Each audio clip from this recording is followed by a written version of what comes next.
Welcome everyone to The Power of We, the Art of Storytelling. My name is Jamie Bilsbach and I'm the Center Director for the Central Mountain Small Business Development Center. You can reach us at our website, centralsbdc.org, or at all the socials on your screen. Next slide. We offer free confidential consulting, and we have 8 local consultants that can work with you. And we also have access to our state consultants. So we really can offer help in almost any area of small business as well as nonprofit. We also offer access to capital. And so we've been very busy with EIDL and PPP, but also the Energized Colorado Gap Fund, as well as gap funding in general for startup businesses. And then we offer free or low cost training, such as the one today. Next slide.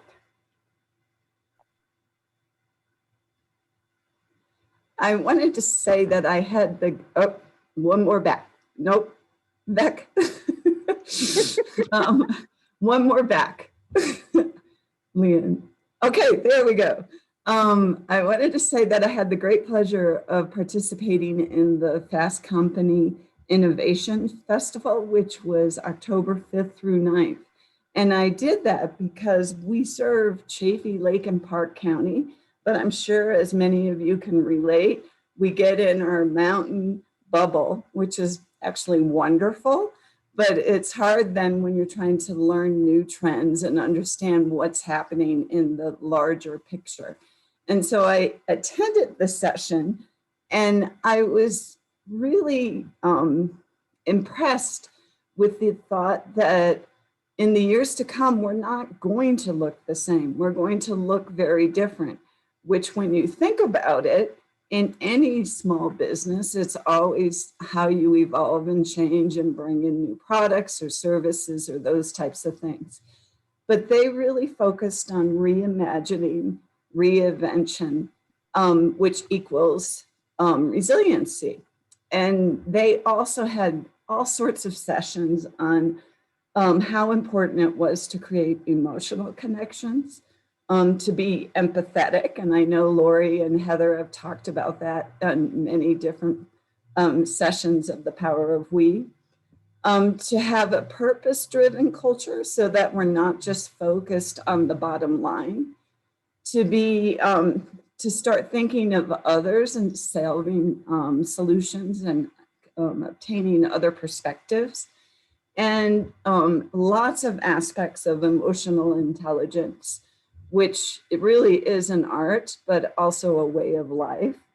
And that all pointed to storytelling and sharing. And so it's such great honor. Now we're ready for the next slide to offer the art of storytelling, which will feature Heather Barron and Laurie Benson, who are both here. Hi, Heather. Hi, Laurie. And also Catherine Yrisarri, who is not here, and Laurie will share later why, but we have a brilliant recording of her session. So without further ado, I'd like to start our first poll. Next slide. And Leanne Presley is helping us with all our tech because we've had issues in the past, if any of you have attended. And so we think we got it this time. So the poll question is, do you struggle with self-doubt? And the answers are yes, no, or it depends on the day and circumstance. So we'll give it about another 15 seconds. And it looks like we have 17% that said no, they do not suffer from self-doubt. And 83% say it depends on the day and circumstance. And I think that I definitely fit into that category as well. Next slide. It is my great pleasure to introduce Heather Barron. And Heather is this incredible life coach that can work with you one-on-one and has all sorts of resources to support you. I've actually had her work with me during this COVID crisis, and she's been an extreme help. And then she also has luminous ceremonies, and she's also a writer and a speaker. And you can reach Heather at luminous-life.com. So please help me welcome Heather Barron. Thank you, Jamie. It's an honor to be here, and it's been a joy to be on a couple of the Power of We sessions. I think there's just such rich sharing that happens during these. So thank you for having me on again. And I'm excited for what I'm going to learn. But before I get to learn anything, I'm going to walk through what I have to share with you all. May I have the next slide, Leanne? So I think it's awesome that 83% of us said it depends. It's even more awesome that you never struggle with self-doubt, 17% of you. But those of us who did put that it depends on the circumstance, that is a very common thing. The stories that we can tell ourselves may be self-limiting. They may be about low self-worth and about other crippling beliefs, or they may be about empowerment or capacity and self-actualization. And those of us who put the 83% know that depending on the circumstance, we can tell ourselves which story we want to be telling. So why don't we always choose to tell those stories?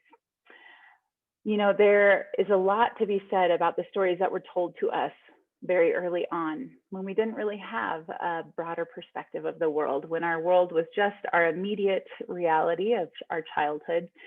A lot of external lives could have been told as stories, and maybe we've accepted those as our internal narrative without realizing it. But here's the beauty of it. We can learn to unhook from these stories. We can learn how to disconnect from those, even though they show up depending on the circumstance. They may be the knee-jerk reaction, but we know how to, we can learn how to unhook those. And that's what my presentation is about. May I have the next slide, please? I love this image that Jamie chose, that sense of changing our inner narrative and what that can feel like, how that can feel like a burst of sunshine when we realize we can unhook from stale, heavy, debilitating old stories with new stories that we've learned are actually more true about who we are. May I have the next slide, please? So here is a little bit of a process that I've learned, and it's in my blog. You can click on it to get more details. I'm actually going to use this part of my blog and read through it a little bit with some additional pieces just to make it more real for us today. I'm going to start first by asking everybody to close your eyes and see if you've ever heard any of these stories as your own. They usually present themselves in the I form. And so I'm going to read them in that form, and I'm going to go down and just see if any of these resonate for you as having presented themselves to you. Oh, I can't believe I did that. Oh, how could I be so stupid? I should be ashamed of myself. As long as I look like this, I'll never deserve love. I will never be smart enough to own my own business. I'm such a fraud, and someday everyone will find me out. I shouldn't take up so much space. Oh, I'm being a burden. Maybe I should be quieter. I'm not creative.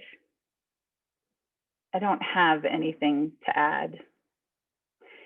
And the stories go on and on. So if you have your eyes closed, you can open those. So the first step in this process is to pay attention. Become aware of the stories that present themselves. They're very unoriginal, actually. In fact, there are some that many women will say, oh, well, that's part of being a woman, or that's part of being a man, or we can even culturally contextualize some of these stories because they've happened for a long time. They've come from a lot of different directions, whether it's movies or TV that we've seen, or just stories that people told us over time. I'm not good at sports. I'm not, really very active, or the stories go on and on. So pay attention, become aware. Which are the stories that feel like they're yours? And I mean the negative stories, the stories that feel like they stop you from trying something new. They stop you from sharing an idea that maybe could make the world better. They stop you from living a purpose-driven life. Get to know those stories. And I recommend journaling in everything that I offer, because then you can write them down, start to notice them. And then the second step that I bring people through is imagining life without these old stories. And Byron Katie, who does something called The Work, which you can find at thework.com, she has taught me a lot about how to uncover and unhook from stories. One of the things that is most powerful about her work is that she asks people with a specific belief that you're holding to imagine who you'd be without the thought that I'm too stupid for this, I'm too fat for this, I'm not good enough for this. Imagine life without that thought. And usually this is especially helpful with the thoughts that come the most frequently that are negative. So I invite you to close your eyes and think of one of the beliefs that I just mentioned that maybe resonated for you, you've heard in your own head before, or you've said to yourself before. And ask yourself, who would I be without the belief that? Who would I be without the story that? And fill it in. Just take a few moments to imagine yourself never hearing that story again. How would you feel? How would your heart feel different? Maybe you would hear your heart. How would you feel in your body? How do you feel in your body without the story that? So I'm just going to read a couple that I wrote down. Who would I be without the story, I'll never be good enough? My shoulders would be less tense. I would feel like I am enough right now to do what I need to do. I would feel more relaxed. I would feel love present right where I am, rather than something I have to fight for in the world. Who would I be without the story, I have to work hard in order to feel self-worth? The knot in my stomach would loosen. I would feel less agitated being away from my desk and my work. I would feel greater ease as I do what needs to be done. I'd be able to enjoy time off work with my family instead of always being distracted. I would feel a sense of peace regardless of how much I am earning. So those are just a couple of examples of walking through that process. And really it's a practice of embodiment, which I love. Laurie does so much work with this. And I do this with my clients too, but that embodiment. How would I feel without the story? Who would I be without the story? Whatever that negative inner narrative is. So then the third step of this process is to identify the story that we want to live.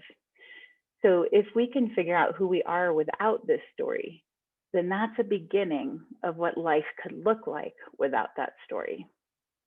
And we identify what are the things that we would try. How would we feel more relaxed and present to ourselves, with our loved ones, with our clients and customers? And to get clear about that, write it down. What would that story of your life look like if these other negative stories were unhooked? Then we need to disown the old stories to make space for the new ones. I call this cultivating the observer and investigating your stories. Don't take anything at face value just because it puts the name I on it. You can begin to cultivate the observer, and I'm sure many of you already have developed this, where you observe your thoughts about yourself, about others, about your day, about what's going on. That you cultivate the observer who asks the question when you think a quick thought, is that true? And again, Byron Katie's work is really helpful with this, because that's the first and the second of 4 questions that she has people ask themselves about these stories. Is that true? Can I know for certain that it's true? And just that level of doubt, becoming suspicious about the thoughts that come to us, gives us a doorway to freedom from limiting thoughts. So disowning those old stories that we ran through before is a process of practice. As they come up, you get to say, this is not mine. You get to choose which story you're learning to live into. What is the story that frees you up to bring your gifts to the world? We can become aware of these aggressive stories that come to us, and we have the right to say, this is not mine, and to make room for what is mine, and to do the things that are ours to do. And the final step of this is to claim that new story. So affirming and practicing what we want to experience. Affirmations are powerful because they're a stepping stone of choosing what we want to fill the old space with. What are we replacing these old stories with? Because part of the reason this is so hard is we've practiced these old stories for so long that now we need to practice much more these new stories to replace the old ones. When we affirm the story we know is rightfully ours, or that we wish to experience, we're claiming, practicing, and living our way into a new story in our life. And for me, one of the most practical and powerful ways, and everybody has a different mantra. If you don't have one, finding yours is a really great idea, because this is a very simple way to just have those affirmations present. It's amazing how when you find the new story that you want to live, you can put it into 2 or 3 words, or even just one key word that you're replacing those old stories with over and over and over again. So I'm going to invite you into my mantra, and I've shared this before with people. Go ahead and close your eyes. This is a practice I use whenever I'm especially going into a new and uncertain situation, or if I feel a sense of nerves or anxiety about something that I need to do. This is my practice, but I also practice this throughout the day when those old stories pop up. For me, taking up too much space is a story that comes up a lot. And so that idea that I can take up the space that is mine, this next practice is what helps me the most to get right on top of that negative internal narrative, unhook it, and replace it. So if your eyes are closed, I put my hands over my heart, and I would invite you to do that too, because I get very stuck in my head, and the feeling of my hands on my chest helps my body know to drop in to where my heart is, that heart wisdom. Go ahead and take a nice deep breath.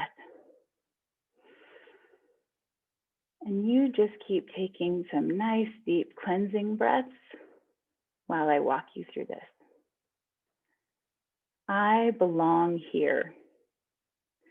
I belong here in this moment exactly as it is, in my own skin, exactly as I am, in this place and time, with everything that's being presented, exactly as it is. I belong here. I am ready. I am ready for whatever is mine. In this moment, I am ready to be present to it. I am ready to listen for what steps are mine to take. I am ready to be responsible for what is mine and to let go of what is not mine. I am ready to face the challenges that will help me to grow, to lean into them, to move through them, and to learn from them. I am ready. I am not alone. I am not alone because right here, closer than my very breath, is love itself. The love that has made me, the love that guides me, the still small voice that tells me what step is the next right step. What is the next right action? I am not alone because I am here with myself, and I will not betray myself or abandon myself.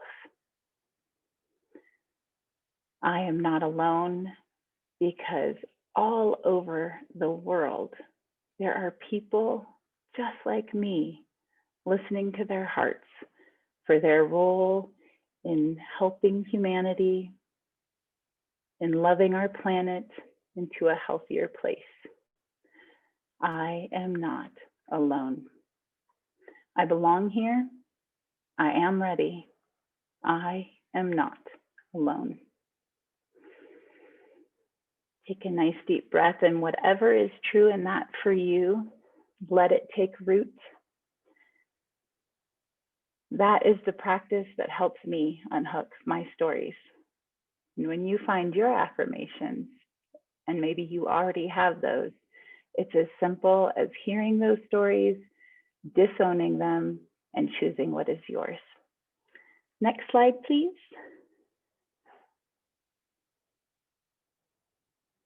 So this is just a little summary quote, which will be in our final PDF that goes out to everybody. Next slide, please. And here are some resources. I know I mentioned the work by Byron Katie, very powerful process. And they actually have a hotline of people who know how to walk people through this process so that you don't have to do it in your head and get pulled out of being present to the work. And it's free. You call in and people help walk you through the process. It's one of the most powerful tools I use with my clients, and it's been phenomenally healing. I'm in awe of it all the time.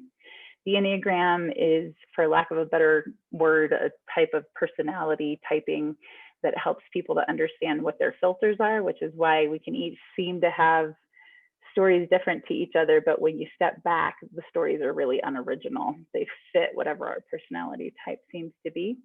And then a couple of articles that helped to inform my blog. Thank you so much, everyone. It's an honor to be here with you today.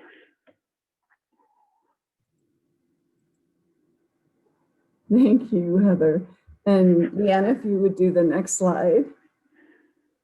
I just want to say that Heather really has been so helpful to me during COVID. I really had panic attacks, not unlike the small businesses that I work with, because of all the uncertainty and also the economic inequities and social inequities. So Heather, thank you from a personal level for all your help. And I leave you with one of the quotes from her blog. And next slide.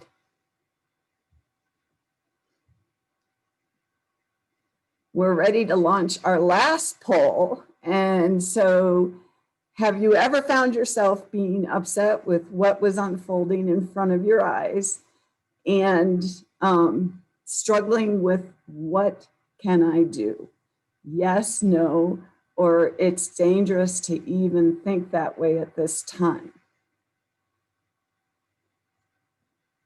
So we'll leave this on for about another 10 seconds. And then it looks like right now we have 100% yes, but I'll have to answer it's dangerous to even think about that way at this time. So that's my reply to that answer. And next slide. It is great pleasure that I introduce Laurie Benson. And Laurie was recently introduced as the voice of the voiceless, and the title stuck. She has dedicated her life to opening doors to reconnection with ourselves and each other and all living beings. The question, what story or deep wisdom is living inside of you, ready to be shared, guides her work. She's focused on embodiment, like Heather as well, and sharing of stories. Laurie believes that the two paths lead us to our deepest inner truths and create a path looking forward toward unity and compassion. Please help me welcome Laurie Benson. Thank you, Jamie. And I love that I get to follow Heather doing that really powerful and amazing grounding practice with us. I've heard her do that before, and I have to say that every time I'm able to touch my heart and drop in and allow her voice and her words to guide me, it's a new experience, and it was really beautiful. So thank you, Heather. Thank you, Jamie, for having me. I will share with all of you that I'm about to invite you into my story, and our stories will intertwine. And as Jamie mentioned, and I will share, I've just come back from the border, and I have yet to share these stories without crying. So that is my little warning and I guess disclaimer before we jump into everything here. So I truly believe that we learn from story. When someone shares their personal experience with us, we listen much more than when someone quotes statistics or tells us what they've heard or read. The personal element of story connects with us. The embodiment work that I've been doing for years has provided a really strong foundation for listening to my own story, tuning in and understanding that the story I'm currently moving within and my path forward. This is incredibly helpful, was incredibly helpful on a trip that I just took to the border of Arizona and Sonoita, Mexico. I went down because of a project that I have called 100 Voices. So the project uses story to open the doors to reconnection with ourselves, each other, and all living things. I wanted to share more voices from the border, and my intention for this trip was to personally connect with scientists who've spent years studying a sacred spring in Organ Pipe National Monument known as Quito Baquito.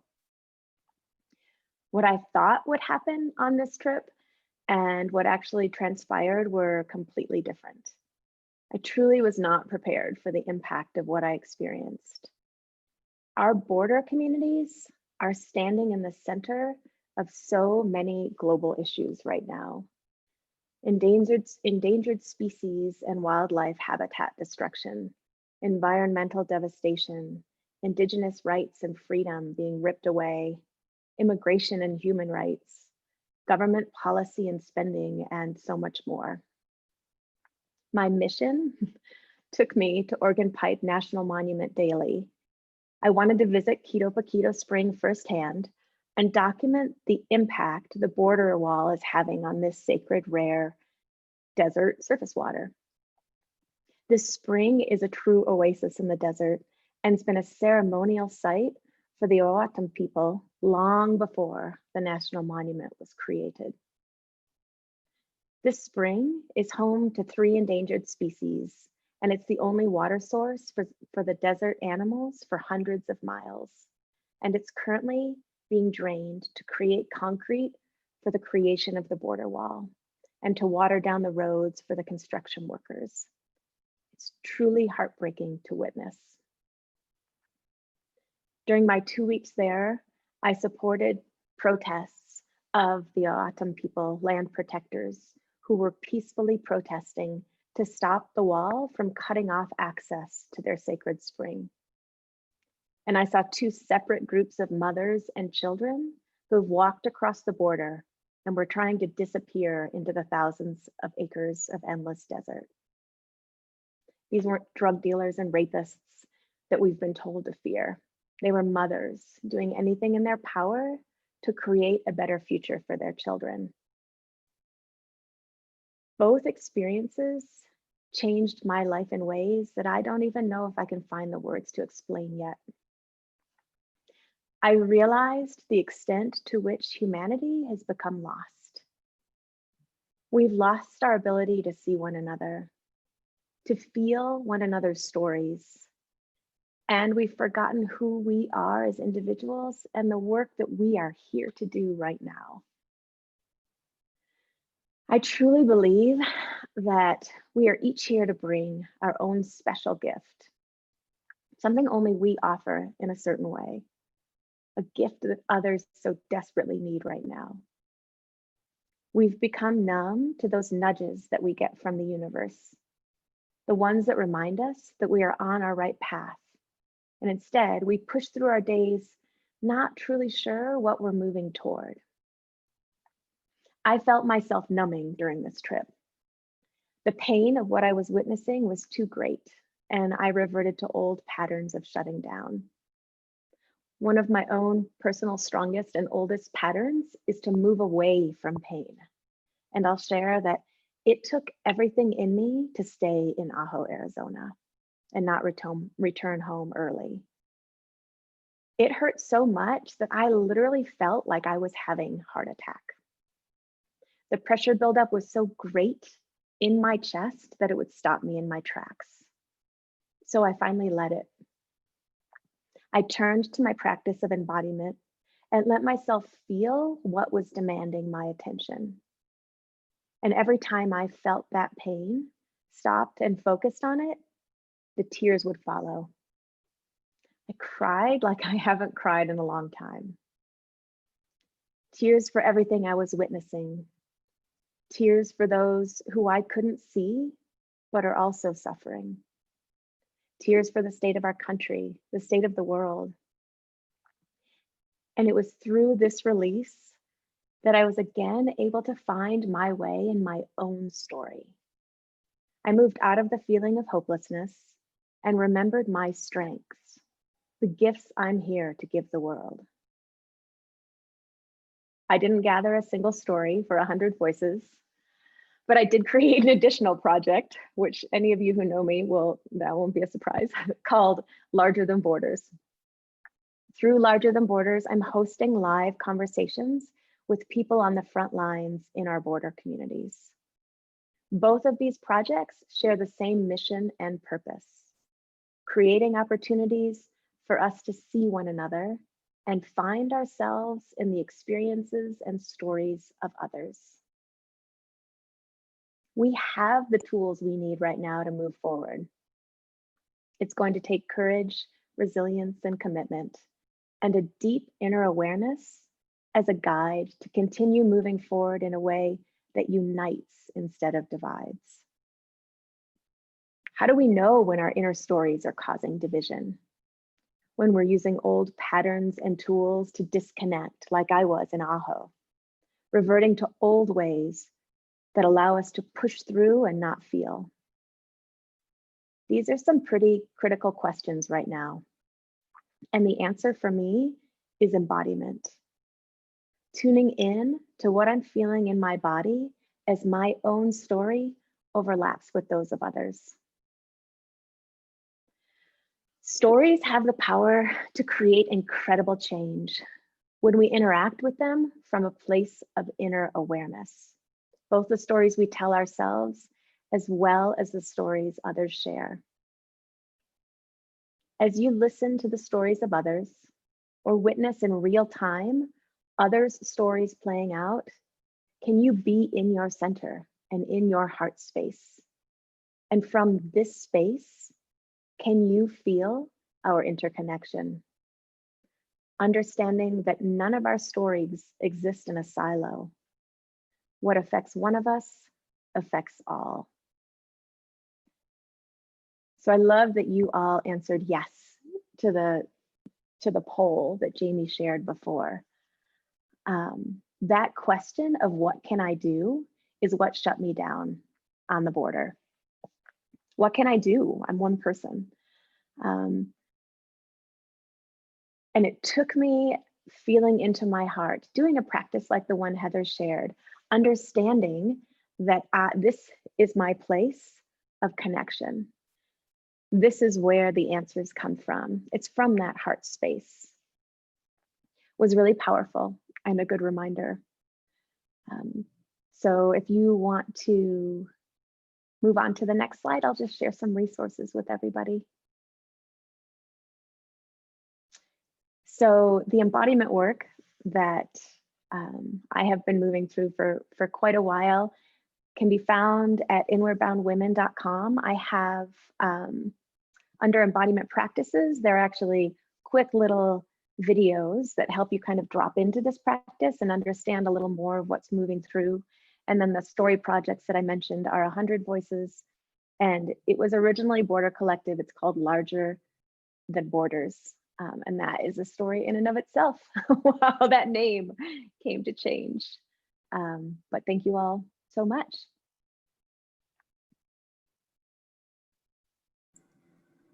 If we go to the next slide, Laurie's going to do a little introduction after we share her beautiful quote for you to refer to with the PowerPoint when you receive it. Next slide.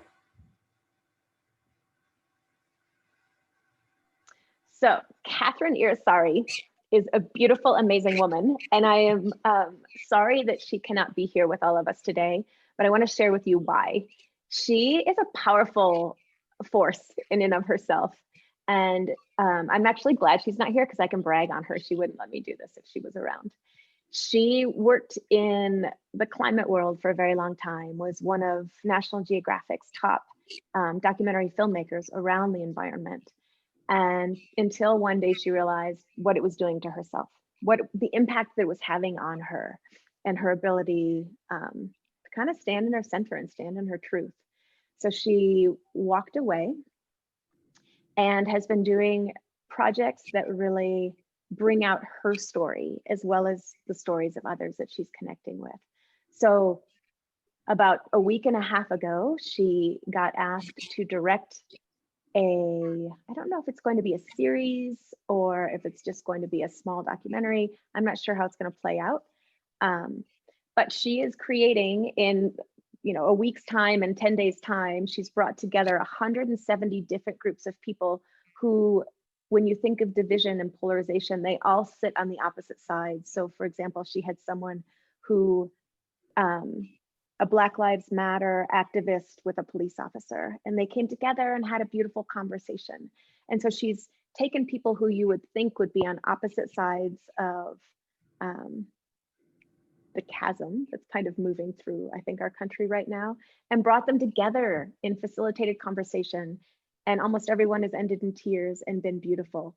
So you'll notice as we move through Catherine's, she did a video for us, that she does a lot of, we were laughing earlier, she has a lot of outfit changes. And it's literally because she's working 16, 17-hour days. And when she gets home at night, she's recording bits and pieces for you guys to share. And then she goes back and does her other thing. And then she comes back the next night and adds to it. So she's kind of taking us on her journey with this current project. And I'm sure you will see, her light will still come through. But I'm happy that she could be here in some fashion with us. Thank you, Laurie, and thank you for the wonderful, your own story. And I have to say, I also go to your blogs and your little sessions whenever I can, because I think daily routines of positive empowerment is very, very important during these challenging times. So thank you, Laurie. Yeah, absolutely. Thank you, Jamie. Yeah, and Leanne, next slide. So I'm going to introduce Catherine a bit more. That actually, the women to the left is a group of women that meet with her Luca Media Collective and discuss stories and their own stories. And it's just, seems like a brilliant group that you can find out more about and maybe become a member of. And then she also has done a documentary called Belief, which Oprah said was her life's work. Over the years, she's helped translate complex ideas for top scientific agencies. And from listening to her blog, I think she's taking those theories and, like Laurie said, matching opposing processes and thinking to unite people to a middle way, perhaps, or at least an understanding of each other's thinking processes. She's been featured not only on National Geographic, but the New York Times, Nike, Time Magazine, and you can get links to her organizations through katherinyrisarri.com and Luca Media Collective. So please, we're gonna switch over. Leanne's ready to drop Catherine in, and then we will also open for questions.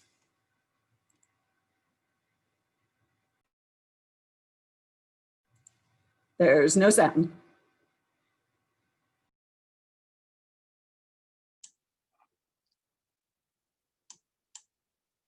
Hello, my name is Catherine Yrisarri, and I am a filmmaker here in Colorado.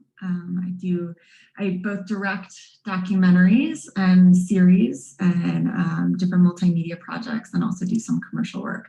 And I couldn't be more excited about just supporting local businesses here. I think Colorado's really unique. We have a lot of independent talent here that are working and collaborating together. And unlike working in LA and DC and New York, where you're working with big media houses, there's a lot of heart and artfulness here. And it's just like, it's been such a joy to move back after spending a lot of years in New York and on the West Coast and around the world.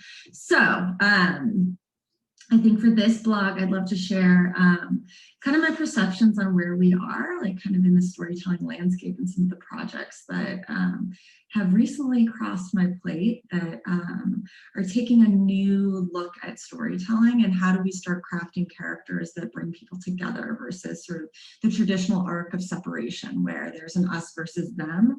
And when we're talking about narratives, we're looking at sort of our current human mythology, like how we are seeing ourselves in the cultural landscape of narratives. And a lot of times, like what we're seeing with the news and all of these things is the story of separation. It's Charles Eisenstein says, but how do we actually bring that back into a story of us together and our common humanity, our shared values? And a lot of times for me, that comes through telling deeply personal first-person stories around the world. And that's kind of been a little bit of my niche, is like really finding the tapestry of how to start connecting people compassionately. I did that for a series on belief for Oprah, where we were casting faiths around the world, and we had 35 stories of humanity, but really they were through the first personal lens, so that we could have people understand that compassion comes from our differences, and we're not all going to see the same. And I think this is a vital conversation right now here in America. And so I think one of the really interesting shifts to start noticing is like when we're watching media and we're saying, like, are they saying there's an other? Is that unseen other? Is that in my neighbor or the community I live in? I think a lot of times, I heard an interesting story the other day where they're like, in the Russian, when it was the Cold War, the enemy was the Russians, but now like the enemy is your neighbor. And I think it's us reframing what it means to actually share our commonalities. So one of the projects I was pulled into prior to the election is, how do we actually start doing that? And we've been casting people across the country through just amazing, amazing ways, and finding that that when you pair people of polar opposites, completely opposite, and create a container for their stories to come alive, and actually they're interviewing each other, we find out that, the Mormon in Utah and the elite professor in New York, they both have, life-limiting illnesses, or there's, all of these things that, they value. Their biggest life moment was their children, all of these sort of shared things. So I think as us as storytellers, we have this unique opportunity to hold space for what is truly authentic within kind of our human condition. And there's a lot of trust building that goes on with that. And so I know for me, having built like pretty complicated media projects around the world, like what seems foundational to that is, one, how are we seeing the people that we're working with? How are their stories being told? Actually, how can I get out of the way a little bit and allow for them to truly like share what's true to them? That's also been a pretty interesting issue. And I think especially the doc world, you know, you come in with preconceived notions and a list of things that you need to check the box on, but really like, who are they? There's curiosity, there's life, there's joy, like there's sorrow, there's like, what is their worldview, you know? And we see that a lot with like, you know, our wonderful landscape that's built off of so many perspectives. Like everybody sees the world differently. So how do you as a storyteller really hold space for that? And so I think when we talk about, especially right now, this climate of judgment and separation, it's deep listening and changing that cultural narrative. So anyway, those are my quick thoughts for this blog, because I'm really excited. I think when more people start looking through this lens, we can really start shifting things. And I do think storytelling is one of the oldest professions, but it was never even really considered a profession. It's just, how do we see our world? And media now is how a lot of times people are processing it, especially in COVID times. And so I think there's a deep responsibility, especially for independent filmmakers and storytellers and people that are involved in marketing and media, is how do we step in and really you know, craft things with deep authenticity and intentionality, and not kind of feed some of the fear and the limbic stuff that's going on. So those are the start of the art of storytelling. And I'm really excited to, just further this discussion, build a wider community, make things more possible here for Coloradans. I think that was something, you know, you really have to build who you are here. And but for me, the beauty of filmmaking has always been that you got to do it in teams and you got to grow that. And I think growing it all together is really special. So anyway, so let me give you a little background too on just how I got here. And because that seemed to always be an interesting question. So took a year off between high school and college, really felt curious about the world, and found the medium documentary film through a great festival called Telluride Mountain Film, and went in and studied journalism with an emphasis in environmental studies, and cranked through that, and also got a certificate in film. And my first job was off the graduate degree server, which I probably shouldn't have been on, but with the men's national team. And I got to travel around the world with the men's US soccer team, go to the World Cup and tell their stories and get kind of immersed in that. Well, also previously I'd interned with a great filmmaker here, Michael Brown, and kind of learned like the nuts and bolts of filmmaking, which internships are a vital process. I learned just as much through internships as I did through you know, just school. So, and I actually know a lot of filmmakers don't have the background in film. It's just through being self-taught.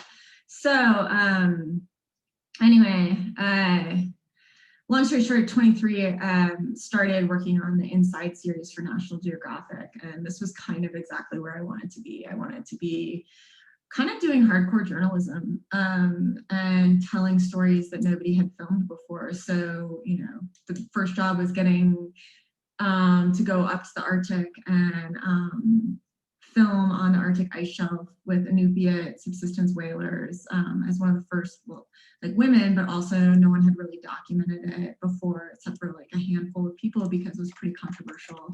At that same time, I mean, this was probably 2008. You know, the conversation on climate change is going on, but, you know, we were looking at like the Arctic ice shelf was going from, you know, perennial ice to annual really quickly. And it was a conversation, but like living that firsthand. Like we were camping on caribou rugs and igloos. Like I had igloo breaks, and I'll put a photo in there, but and at 4 a.m, our camp breaks, and like the ice breaks underneath our camp, and we have to scramble, grab all our camera gear, all of the whalers, and flee the camp as it almost breaks into the Arctic ice shelf. And that, to me, it's those firsthand experiences that like don't even necessarily make the film, but then just watching the progression of like how quickly our environments change since I've been covering it for almost 15 years has been pretty wild. And I think that that's also one thing as a storyteller is you're bearing witness to like people's stories, but also like the story of the planet. And then you become, I know I personally become really beholden to, okay, like this is happening. How do we make a difference? Like, how do we start telling stories that ignite people's hearts or like drive a little bit more passion? So, and what was fascinating at the end of that shoot, of the National Geographic shoot, we were working with this, I think 89-year-old whaler, Arnold Brower Sr. And, he was the one who helped pull in this yearling whale, and he'd been tracking migrations and for almost a century, and was able to speak to how quickly things have changed. And we were doing this in tandem with working alongside scientists. And then we, what an epic person. And we, said goodbye to him and finished wrapping our film. And it was me and, our director of photographer and Steve, the director, and hugged Arnold Brower goodbye as he got in his ski-doo and drove into the Arctic tundra. He finished his whaling season, and he was going for, I think, the geese migration out there. And we get a call 2 weeks later that the annual thaw was early, and that he had his snowmobile had fallen into the ice, and he froze to death trying to crawl out of the ice. So here's a man who's been tracking the ice. They have numerous words for snow and migrations for almost a century, and that year it was just kind of like, for me, the canary in the coal mine. So that was my entree into storytelling. And I went in, and I had worked with kids in gangs in high school, and went into South Compton at 23 and worked with psychologists and kids in gangs, and I just tried to understand like what the origin of gang violence was, and went into the Middle East and studied and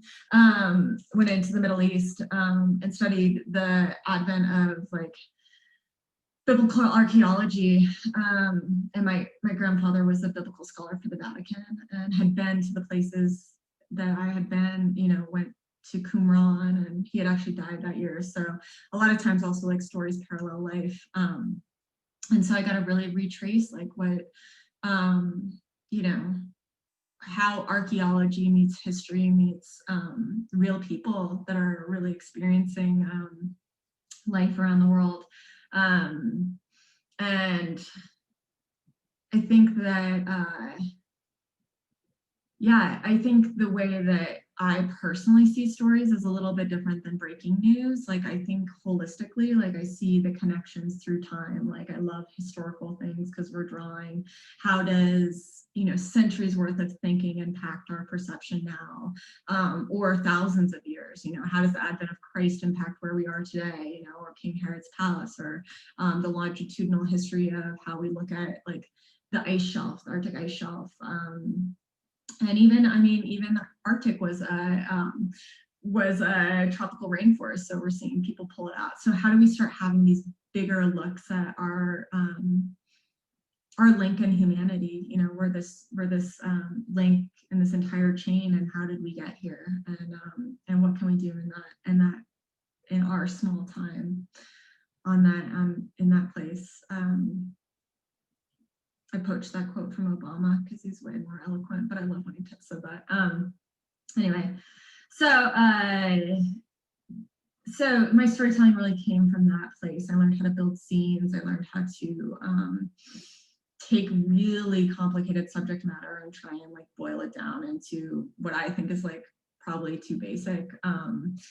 And stuff, you know, like nothing's ever as beautiful as you want it to be, and all, you know, all the big moments happen that don't come out on the film, on camera. But yeah, so I ended up in New York City and building huge series around the world, and left National Geographic because they had switched over to sort of more series that were driven by like Fox took them over, and it was just more reality TV. But I think what my love ended up being was creating tapestries of humanity. So I was able to work with Oprah and build out a series on faith that connects us, a kind of Planet Earth style series that looks at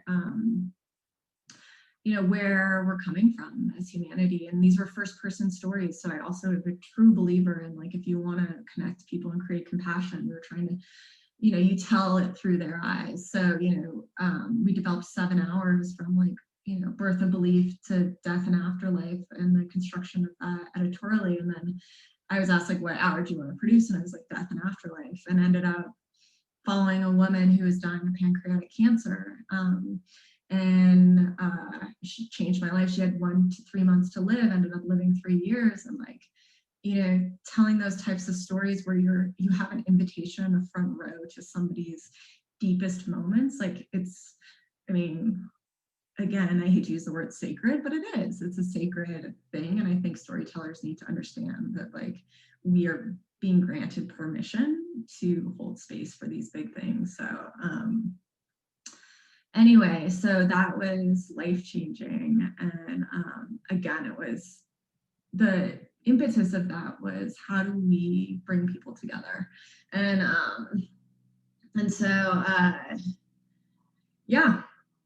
I had an opportunity to help start a company too in New York City that is thriving right now. And we stepped into the branded space. So a lot of, like, I kind of feel like media follows these waves of, like, and iterations of how things change.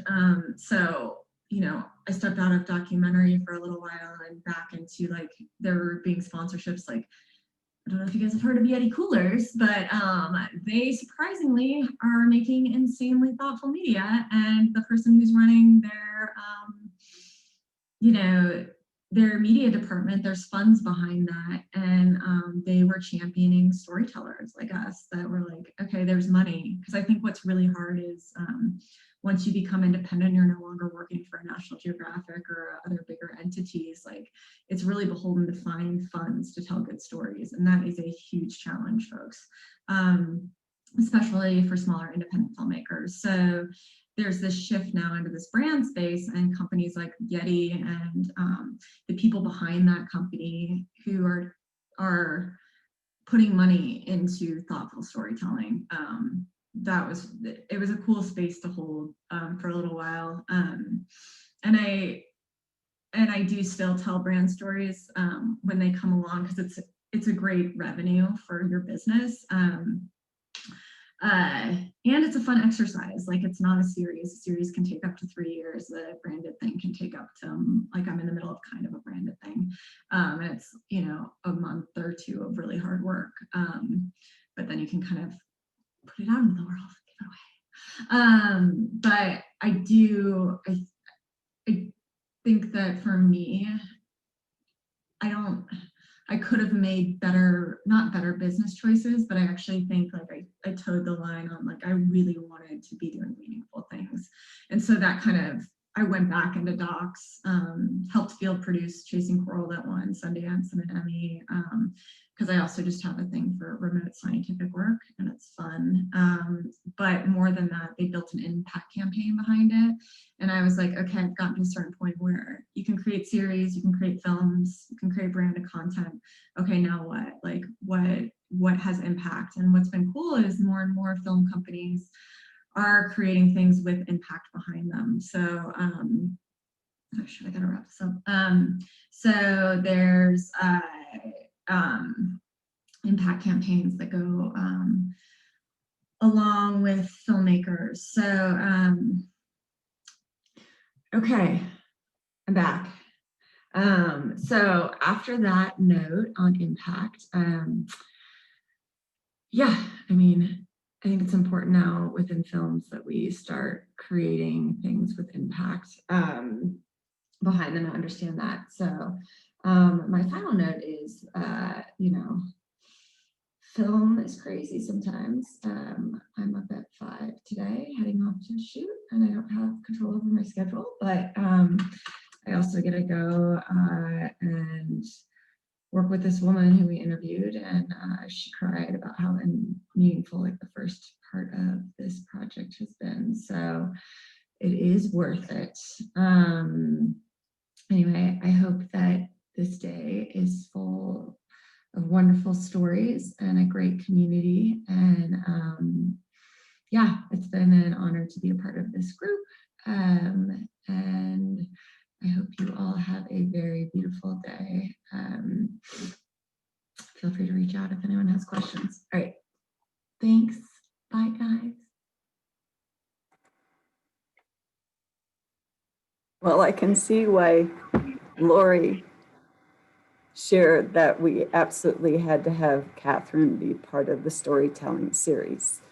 We're going to open things up, and next slide, to I think we'll have, to Q&A, and you're welcome to put questions in the chat so that we can make sure to answer your questions, but also share stories of your own. We have about 20 minutes to actually talk about your stories and address your questions. I am not seeing anything in the chat quite yet. So having listened, and Laurie and Heather, if you can turn your cameras back on and kind of join me, and I'll remember to turn my camera on. Yay. I was thinking about it for small businesses and the idea of storytelling, which is not a new idea, but very important for people to earn people's trust and to be empathetic. And I think small business and moving forward will also be very impact driven, which Adrienne Reef will actually talk about later this week. So with you, I think of filmmakers as these incredible cameras and everything else. But in fact, we have our own filmmaking device here with the smartphone. So my question, I'll start with Heather, because I know she's done some really smart things with her smartphone. And then Laurie, to share how you have used just your smartphone to share your stories or to get information out. Yeah, I think you must be talking about when I was doing my live daily postings on Facebook and Instagram, where I would either pick a story or a poem or something and then tell a story of why it impacted me, how it impacted me. And during that time, and I started it right when the shutdown began. And I realized this idea of being forced to stay at home, which I think our mandate was the stay at home mandate in Colorado. I thought, well, what if I started this daily reaching out to everybody to have a sense of connectedness and called it Be Home Together sessions. And so I did those for, I think it was 3 months straight. I did them 5 days a week. And the feedback was amazing. Just that sense of feeling seen. Nobody else could be seen but me. And all I was doing was reading a poem and sharing a little bit of a grounding. We did the I belong here, I am ready, I am not alone. We did that every day as the opening, and then shared something new.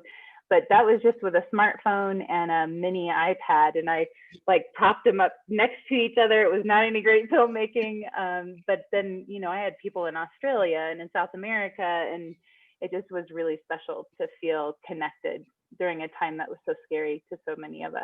So that's one way. Laurie. So I actually have done the 100 Voices project. The whole thing has been with my phone.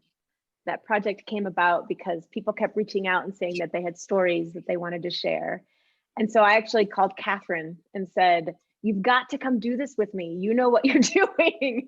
Please be a part of this. And She and I have pulled each other into projects for a really long time, and she finally said, no, this is yours. Take your phone. You're supposed to be doing this. So I just have my phone and a tripod and a little external mic. I mean, the things that you can plug into these phones and the way they work are pretty amazing. So it's super easy to travel with. And I just go to the people. Not right now. Nobody's really doing much face-to-face right now, but yeah, it's all with my phone. And I think the beautiful thing to remember right now too is that people are looking for stories and connection, and it doesn't have to be beautifully polished, and we don't have to be creating what Catherine's creating. That people connect with the heart, right? The personality and the message we're bringing. So, you know, on the note of how do we share stories around business, I think the way we share stories around everything, right? Whether it's sitting down with a friend, sharing a cup of coffee, or thinking about a branding story that we're sharing for our business, it needs to be true to us. So doing something like Heather's practice, right, of touching your heart and dropping in. And as you think about the story you're going to share for anything, for work, does it resonate? Is it true to you? And if the answer that you hear when you're in that heart space is yes, then it's going to be beautiful. Thank you, Laurie. And as I mentioned, I was part of the Fast Company Innovation Festival, and we were talking about the food service industry because they've been hit, you know, one of the hardest hit with COVID is closures, and then only 50% opening, some places less than that. We were saved because we had outside seating, but some of the things they did in that was one of the ladies that baked in New York, if you can imagine, actually was at home, quarantined in her house, but did baking classes with, it started with her clients and it became very well watched. And then people have an authentic connection with you.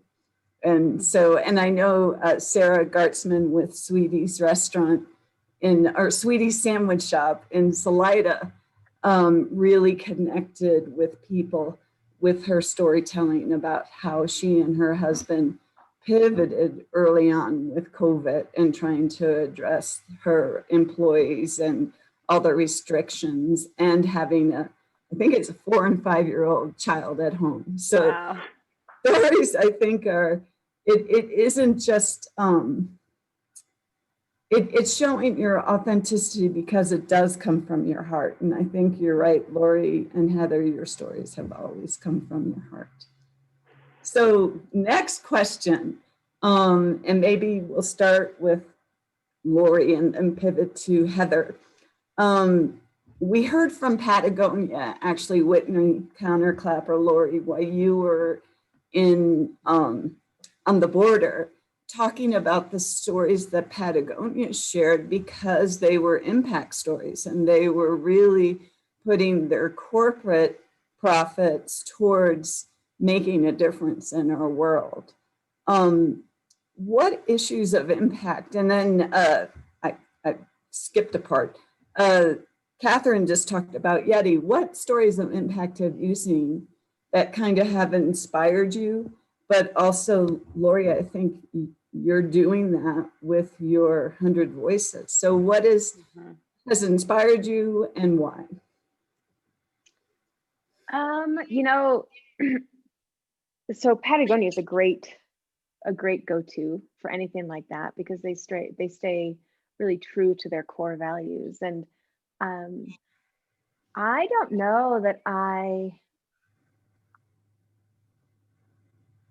can pull any specific ones right now off the top of my head, to tell you the truth, but I do know that as I come across things that resonate and inspire me, they're always the things that are kind of at the heart and the passion of the people who are sharing them. And I think right now, going back to that question, the poll that you put up, you know, when we watch something and we get kind of consumed with that question of what can I do? I think to have the impact we're trying to have and to create the projects or step into the work or find our path forward through all of this means coming back to our true passion, right? So not trying to fit into a different category or show up in a way that isn't true to who we are, but instead bringing our gifts to what we're witnessing. So I think that most of the projects that I can't think of right now, I'll think of a whole bunch later, really have that impact and are so amazing because whoever is guiding them and influencing them and driving them is staying true to their core. And that's why I shared Catherine stepped away from National Geographic and moved into what she's doing now. Patagonia is a perfect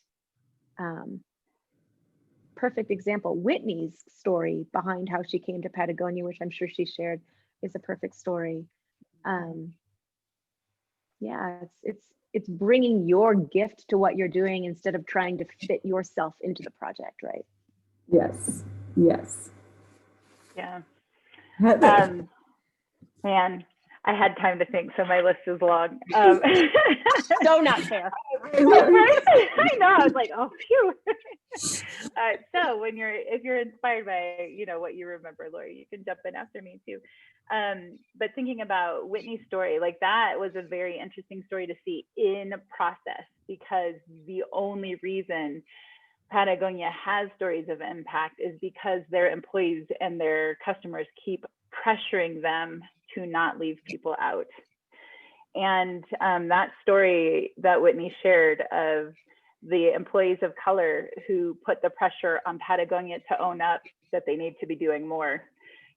They've been around for a long time, since the 70s. So I think what I'm inspired by is the fact that being authentic and telling our stories and continuing to tell our stories and to tell each other's stories is really driving a lot of things we're going to need to survive in this new world as it's unfolding. Examples of that, This American Life podcast. If you have never listened to that show, if you want to know the power of story, every week they have some theme, and the stories that are told just blow my mind over and over again. And they show me how much I don't know about the world we live in, despite traveling around the world, despite, having a very inclusive sense of what my community looks like globally. I just am so amazed. And I hear this in Catherine's sense of telling stories, that we have to have these in-person, first-person stories that we're hearing so we can understand how many different expressions of life there really are as humans on the planet. The Moth is another really neat one, which is a much more organic. It's also a podcast or a radio show as well. You can hear it on NPR stations, but they have a lot of organic storytelling where, people show up with a story they want to share and names are in a hat and people draw it out and people go up on stage and just tell their stories of being a bus driver or being a nurse or the experience they had when they were on a hijacked plane, or it's or as a Navy SEAL. Just amazing exposure to how many different versions of the world that you can have. And I think that's why the power of story is so important to me. And we are seeing it change a lot, very rapidly. I never used to be a TV watcher, and then I married a chef who loves food channels and travel channels that have food shows. And watching the food show networks change because they can't have these competitions in person anymore. They're getting so creative and inspiring people and families at home how to have fun without leaving their own homes, how to get more creative with cooking and healthy cooking. And I think we're seeing this across many different places. So those are my inspirations lately, but keep telling your stories because your voice is needed. That would be what I've learned from watching all of that. And it makes us all human. Sorry, Laurie, go ahead. No. I was going to say, just what you just shared, Heather, reminded me. I was just on a podcast where we were talking about RBG. and her voice, right? And what she brought to she kind of put the foundation under a lot of the forward momentum that we're still trying to stand in the middle of right now. But one of the things that really became apparent in the conversation, it was a panel that we were all having, was that RBG, when she kind of started in her career, she became this voice, right?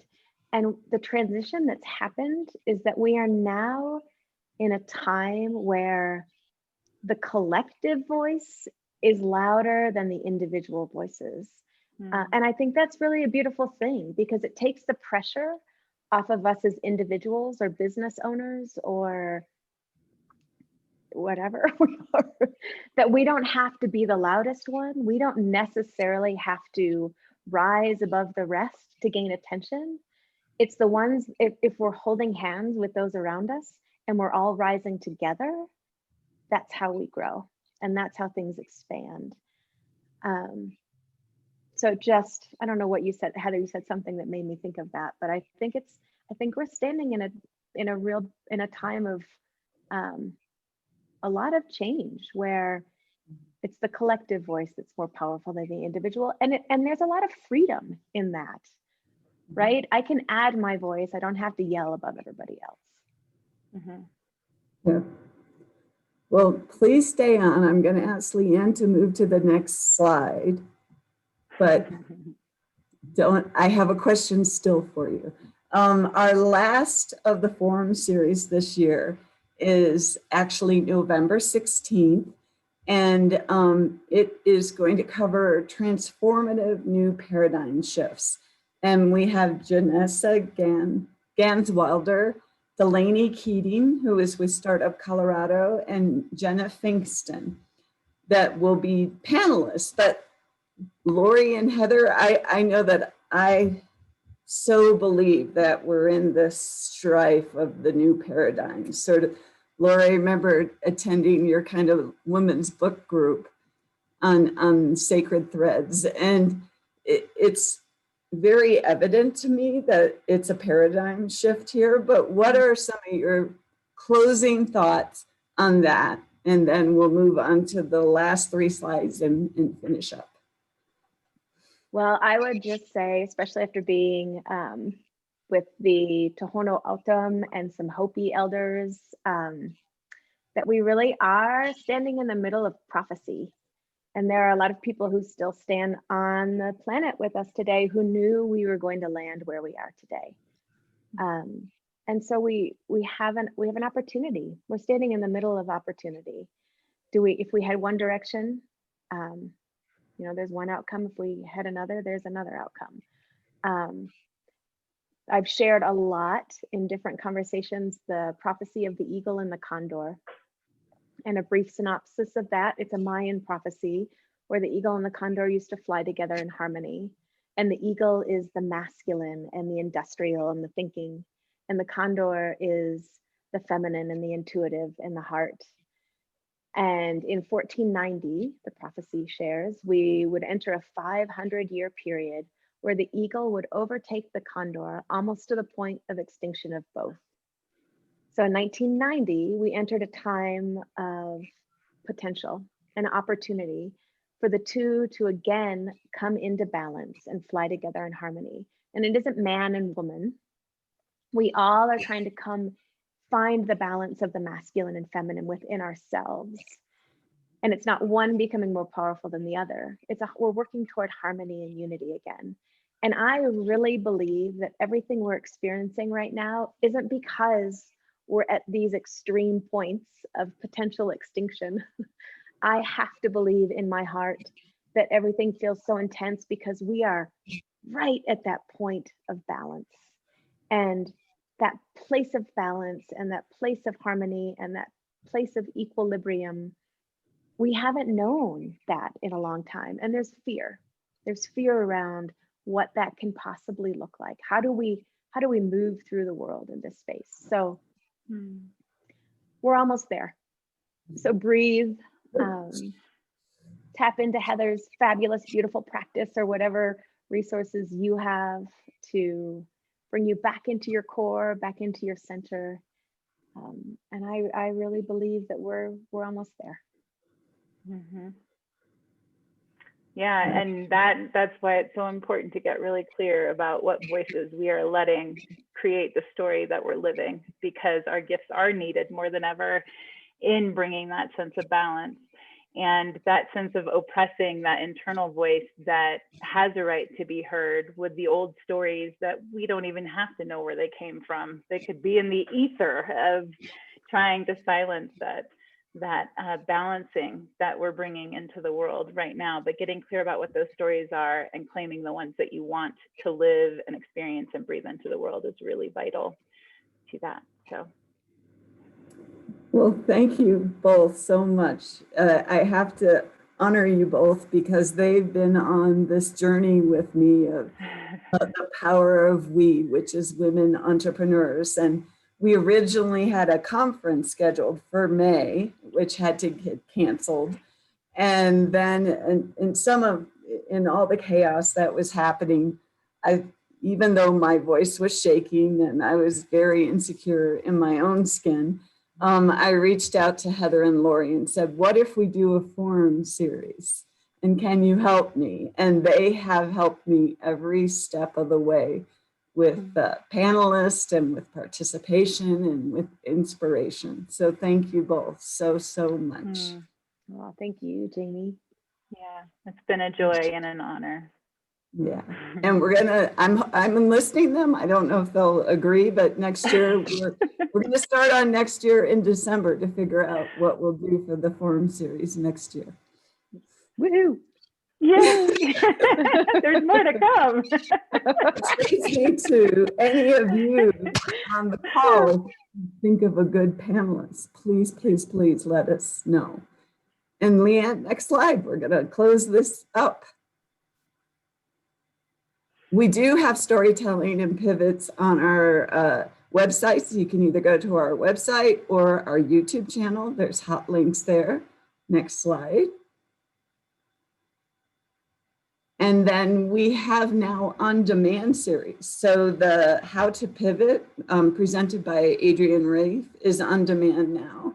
And then Financial Health, the lifeblood of your business, is on demand. And then we have a cash flow series that you take as classes so that you can individually work with your business and with a consultant so that you end up with a cash flow plan. Next slide. And then Leanne actually last week presented a session with Etsy 101, which will be on demand. And then this week we have Adrienne Reith joining with Nancy Kakar about regenerative business processes moving into the next 20 to 50 years. And then Google Analytics. Next slide. And then lastly, we have How to Shopify for Beginners, which Leanne will be presenting, and then How to Market socially distant holiday sales, which Leanne will also be sharing, and I'm very intrigued on how that can be possible. So I'm looking forward to that. And then we're going to finish with critical updates for your website brought to with you with Grow with Google. I can't say that. And last slide, I'd just like to thank you all for joining us. And this will be on demand as well. The last two forum series are on demand so that you can look at them at your leisure and maybe do some of the practices in them through the next many months before the forum series begins again. Thank you so much. Thank you all. Thank you, everyone. Thanks, Heather. Yes. Bye.